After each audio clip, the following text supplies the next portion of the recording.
அன்பானவர்களே, கல்லூரியினுடைய Christmas community dinner இப்பொழுது தொடங்கிவிட்டது.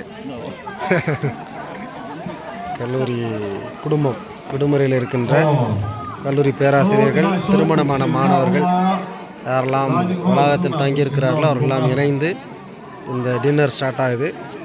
இப்போ ஜஸ்ட் ஒரு ப்ரேயரோட இந்த ப்ரோக்ராம் தொடங்கியிருக்குது. உங்களுக்காக அந்த இதை நான் வீடியோ பண்ணுறேன். இதுக்கு முன்னாடி சாப்பிட்டு முடித்த பிறகு நிறைய பேர் அடுத்து டான்ஸ் ஆட காத்திருக்கிறாங்க. பார்த்திங்கன்னா தெரியும், இங்கே ஃபயர்வுட் அடுக்கி வச்சுருக்குறாங்க. அதை நெருப்பு முட்டி எல்லாம் டான்ஸ் ஆடி பாட்டு போடுவாங்க. ஸோ இங்கே வந்து நாங்கள் உங்களுக்கு அதையும் நேரலையில் காட்டுறதுக்கு விரும்புகிறேன். வீடியோகளை அப்பப்போக்கையும் போட ஆரம்பிக்கிறேன். அந்த வீடியோக்களையும் நீங்கள் பாருங்கள், உங்களுடைய கமெண்ட்ஸ் போடுங்க. நன்றி.